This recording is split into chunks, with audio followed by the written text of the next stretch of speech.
Blessings, everybody. Thank you for tuning in tonight to Within the Cauldron. This is going to be one of our last the events that we are podcasting, and this is called the Hallowed Homecoming in Triangle, Virginia. And we are talking to Frank Stormcatcher and part of his staff, Steph. And I just want to say thank you for coming on. I appreciate this. Oh, certainly. Thanks for having us. Now, with this event, um, I heard of it, I think, a long time ago, but not much. Of course, I've been so busy, so and everything. Um, can you tell us just a little bit about the event? Hallowed Homecoming first started in 2015 with the idea of there are lots of pagan festivals out there, but not many that give folks the opportunity to kind of look within and deal with the deeper issues and deeper magics. And that was the idea behind Hallowed Homecoming. The idea was, okay, Samhain, perfect time of year. The veil's thin. We're thinking about what lies beyond. So that is exactly what we want to be covering. And this will be our 11th year. Oh, hi, 11th year. Yeah. That's amazing. That really is. And how long have you been doing the event as an organizer? I have been with the event from the very beginning. Oh, great, great. It always that's always great to be in the event from start to to the very end of it. I've been organizing for 27 years. I'm not now. Decided to do the podcast instead. And hint, it's a lot easier. So, because I know you put in so much work in these events. I mean, you do like a whole year of promoting, organizing it, and then you probably have 1 or 2 days off, and then you start back up again for the next year. Well, we give ourselves a little more than 2 days because there's a lot of moving of bins and infrastructure. But yeah. Well, that's good. Yeah. We've gotten into a pretty good groove. That's good. It's always nice to have a good team that is kind of like a cookie cutter. That you have that cutter that fits perfect cookies that you're making, and you use that from year after year, and it goes real easy. That is for sure. Now, you said you've been doing this event for 11 years. How did it get started? Well, as I said, originally there were some folks that got together and were saying, hey, we really don't have a Samhain event in this area, and we don't have anything that really captures the deeper parts of the Samhain season going on. So why don't we do this? All the folks involved had experience with running events in the area of various sorts. And we knew about Prince William Forest Park because several of us had worked at or attended Fertile Ground Gathering in the park. So we knew they were pagan friendly. And we thought, what, let's go there. Why reinvent the wheel? It's a great location, lots of good stuff. One thing I will say is that we did change camps within the park in 2023. Am I remembering correct, Steph? Yes, I think that's when we switched to Camp 5. Yeah, we were originally in Cabin Camp 2, which is all historical cabins, and it's a beautiful site, but it has a lot of hills and a lot of distance. A lot of walking. Yeah.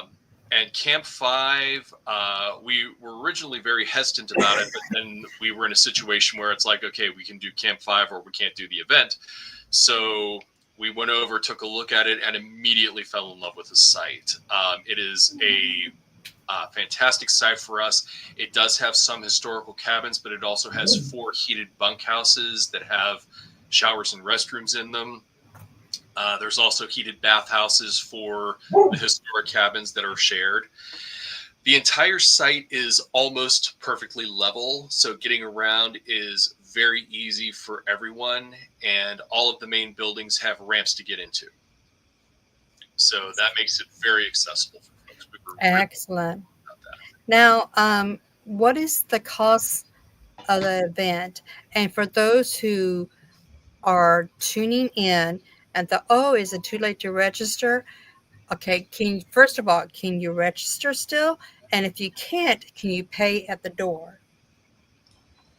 I yeah. can answer that. I'm the treasurer. So a ticket for the full event is $375. It is still open. We usually don't close that down until about 2 weeks before the event. And what your ticket gets you is, sleeping accommodations, all the workshops, the rituals, everything. Plus, you get fed 3 times a day. Plus, if you need an extra snack, we always got stackies on the table for any time that you're hungry. We've been told that one of the best things about it is the food.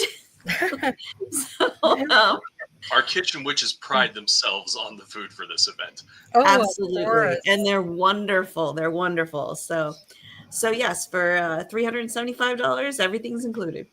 That We do have one or fantastic. two workshops that will require an extra fee, but it's a minimal fee. Now, speaking of workshops, how many workshops are you having this year? At last count, we've just been finishing up the schedule. We have 15 workshops going on. We try to make it so that our special guest, if they have a workshop going on, that is the only workshop going on at that time, so that you don't have to choose between, oh, this is the special Nice. guest, and oh, there's this other thing I was kind of interested in. So we try to make sure that the special guest gets to be featured. And then I think the most we have going at one time is 2. So you only have to choose between 2. Excellent. Sounds great. And do you have any special guests that would be popping in doing a workshop? We have a special guest. Frank, would you like to talk about our special guest? Sure. This year, our featured guest is Tava Baird, who is a local pagan here in Virginia. She is a published author, and she does all kinds of crazy, crafty, magical stuff. And she is a hoot and a half. We are so thrilled to have her. And she is, to say enthusiastic about being at the event this year is really kind of understating the matter. She has been very, very involved. She has wanted to engage in just about the full planning almost. So it's been very nice to have her with us. Oh, that's just excellent. Um, so, for those who has never been to this event or any other event, what would you suggest for them to bring? Part of that is going to depend on if they elect to stay in one of the rustic cabins, which means it has electricity and a cot, or one of the heated bunkhouses. If you're going to stay in one of the rustic cabins, I highly recommend bringing a sleeping bag, plus a couple of extra blankets, heating pads, that sort of thing. I will caution you that the cabins get limited power, so hair dryers, not such a good idea. But those heating packs that you open up and squish around, those are great. If you're in the heated bunkhouses, we recommend folks, bring a couple of blankets, a sheet, and your pillow. Obviously, bring your toiletries, because you're going to want to brush your teeth and, if you're so inclined, take a shower. So maybe bring a towel. We recommend dressing in layers, because Virginia is somewhat bipolar this time of year. Yeah. Absolutely. We've had a few years where it's been very, very cold.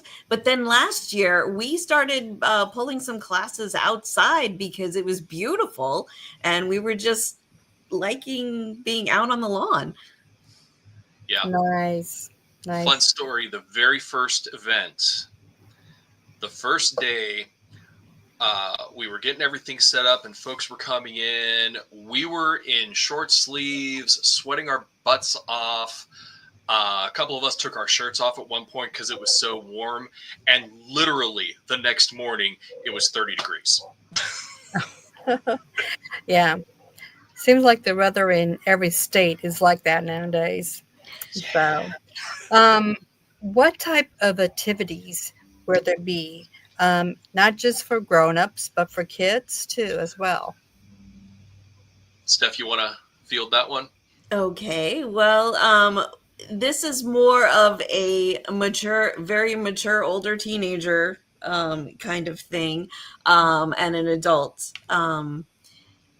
We have we start with breakfast in the morning, and then we start having our workshops right away. So like our first workshop will start around 9:30, and then that'll go until lunchtime. And we try to mix it up where we have, when you have a choice of workshop, you have a choice of, oh, there's this very active one over here where you might get to do archery, or you can come and you can craft something in this cabin. So we try to mix it up so that you have a good choice between a more sedentary or a more active thing. And then we also provide lunch, and then we have a couple more workshops. And then we have a break so that anybody who wants to socialize, they can do that. And then that usually leads into dinner. We have a main ritual on Saturday night. We usually start the whole weekend off with an opening ritual, and then we have our closing ritual on Sunday afternoon right before everybody leaves. And then I think we've scheduled 1 or 2 workshops Sunday morning as well. So there's something going on just about any time, but we have also there's also leeway if you would rather go and take a nap, or if you want to go hang out in the pavilion with your friends. We also have a place where you can go and meditate. So there's a lot of variety that can be done, but we try to keep everybody active. We're there to be together. It's a big, we're all about community and getting together with our community. And so it's about connecting and learning at the same time. Awesome. Now, how about drumming? Is drumming allowed? Do you have it like a drumming circle? Frank is like, yeah, hell yeah. Uh-huh. I'm with you, Frank. I'm with you. Yes. Yeah, we definitely encourage that. Weather permitting, there is a fire circle not far from the feast hall. But if the weather is warm enough, but for some reason it's a little damp or whatever, there is a nice large pavilion that has a massive fireplace that we could also set up. Yeah, it's one of the big draws of the site for us. We joke around with each other that the fireplace is big enough to burn a body. Uh, I can see. That is really awesome because I think an event is not an event unless you have some drumming and chanting and Mhm. dancing and everything. That's one of the best part. Just let your hair down, you know, and just hang loose. Yes. Well, I mean, Um. we definitely encourage the drumming and such, but again, this is meant to be more of a retreat Yeah. than a festival per se. Not that we don't want people to have fun and laugh. It's just, don't necessarily expect dancing around the maypole or anything like that. Right. How about pets? Now, are pets allowed or no? Okay. Unfortunately, no. We are bound Unfortunately. by National Park Service regulations. The only animals that we can have on site are registered Service animal. assisted animals.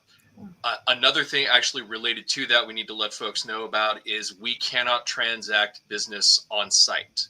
So if you want to come to the event, you need to register on the website ahead of time because we can't do business on site. Okay. Okay. And what type of food? I mean, you have people that are vegans and those that are not. And, teenagers, how they like to snack. So, Mhm. what type of food will someone expect for breakfast, lunch, or dinner?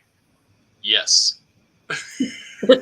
Everything. Our kitchen witches are amazing, and they have gluten free, they have vegan, they have choices for everyone. And one of the things on our site when you register is one of the questions is, what are you allergic to? What do you prefer? Do you eat meat? Are you vegan?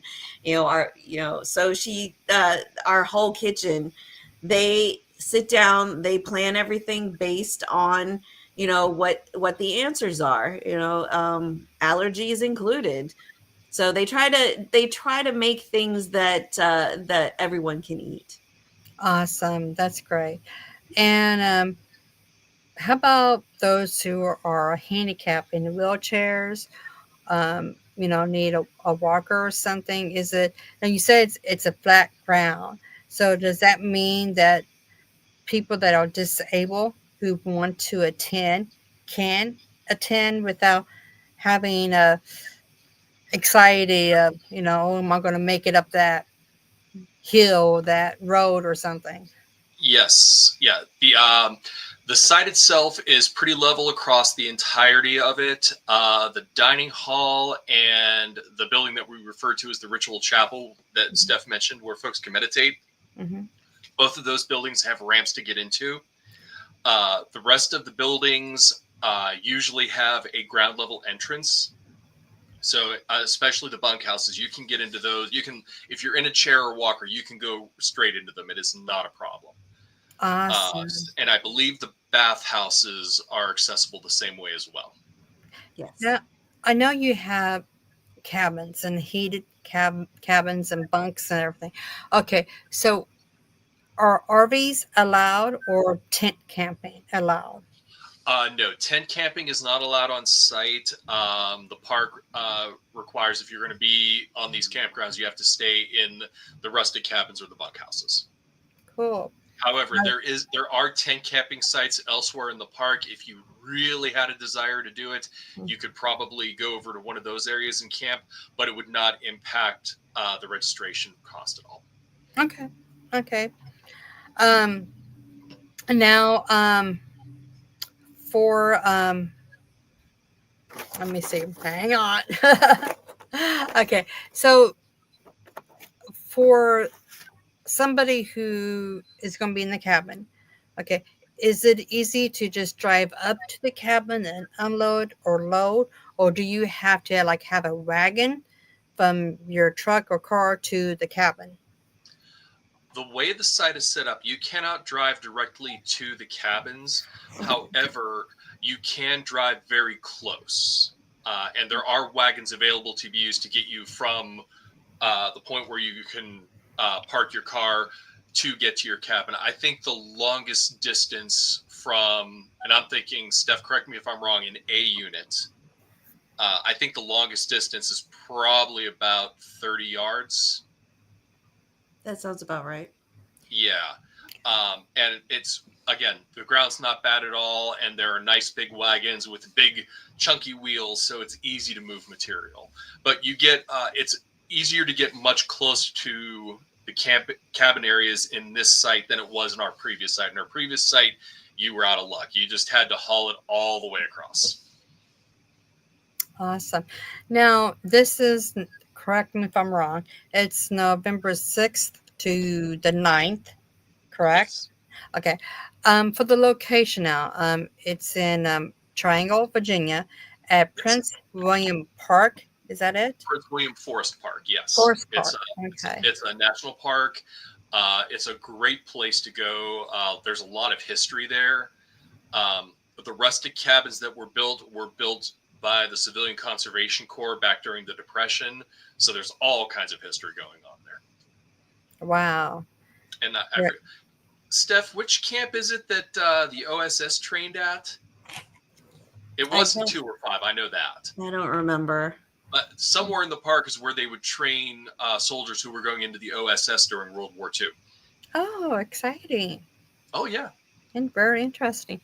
So kind of like a great event for those who are into history as well. Yes. Okay. Yes. How about vendors? Are you going to have anybody to vend there? Okay. No, again, you cannot transact business on National Park Service land. That Okay. is a National Park Service regulation, not ours. Okay. Now, have you, okay, for doing an event, you've been doing for 11 years and everything. Yes. Now, will there be security as well for, like, Yes. if anybody gets really drunk or roughhousing or anything like that, is alcohol allowed? Is it to limit, or how is that done?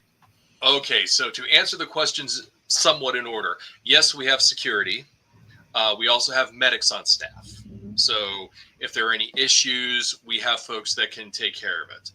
I am very pleased to say that in the entire history of the event, we have never had a serious security issue, and no one's been aware if there was a medical issue because our people try to keep it quiet. Great. As far as, I'm sorry, I lost my train of thought there. You were asking about security. Security. Alcohol, you said that. The site is dry according to National Park Service rules. We have had alcohol at the event in the past because it had a ritual. It was a ritual component for us, and in those cases, we have to get a special license for that year. But we don't have any of that going on this year, so we didn't get the license. How about now? I know you said you had security and everything, so and you haven't really had a bad time where you have to have a security and anything. So this may go into the security blanket here, but how about protester? If you had anybody come out to protest to say, "Oh, you guys are going to hell," or anything like that, because they're out there sometimes. Oh, they are, and we do keep an eye out for it, but we've never had that happen. Right. Honestly, what we normally have are folks who are coming into the campsite because they're trying to get to one of the trails and don't realize that there's an event going on. So we just explain, hey, there's a private event going on. We can't let you on the site right now. And most of the time they're like, oh, sorry. And they just turn around and leave. Awesome. Yeah. If you're just kind to others, they'd be kind to you right back. Yeah. Hopefully, I should say. Well, we approach our security like the movie Roadhouse. Be nice, be nice, be nice. And if it becomes necessary, don't be nice. Right. Right. But we've always been nice. Now, Steph, is there anything that you and Frank might have forgot that he have said that you would like to add on? Well, we have security, we have medics, and we also have pastoral care. So if Samhain brings up a lot, we deal with ancestors, we have deep rituals. This year we are embracing the darkness, so we will have some shadow work. So we have pastoral care on site, so that if somebody taps into something that brings up emotions that they are having trouble dealing with, then they can come, we can talk to them, and then we also can we have if they need to go to the medic, then we have the medics. So we have layers to keep us safe. That's good. That is very nice, because I don't know how many events is actually open on Samhain. So this sounds like a really terrific event to go to. And of course, since it is around Samhain, you probably do have like an ancestor altar set up for everybody to We do. say the blessings to the loved ones, I should say. How about dump supper? Do you have that at the event too? We have in the past. I'm not sure if we have one planned for this this event this year, but we have done it many times in the past, and it's one of our favorite things to do. Yeah, it is mine too as well. Okay, now Frank, is there anything that you may have forgotten about this event that you want to say? Hmm.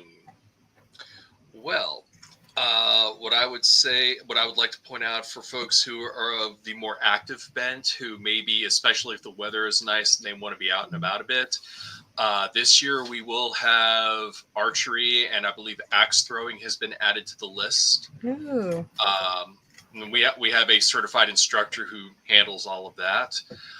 We also, one of our workshop slots is also going to be about foraging in the fall, led by a Virginia master naturalist. wow, sounds interesting. I'm ready to go. So, We have space. well, it's actually my birthday is in that week. It's on the 7th. So Well, there you go. actually, it's my 60th birthday. So my family has something special planned for me. So Uh, um, I don't know if I should know that or not, but anyway, but I would love to go. Maybe, next year. Um, but, it sounds like an incredible event. It sounds like it'd be a lot of fun. Sounds like it'd be very safe to go to, where you don't have to worry about, like you said, outsiders, anything. You know, um, Nice and warm because you have the cabin, so it's just always a big plus, especially Yes. this time of year. Because Yes. you don't know how cold it can get or even how warm it would get too.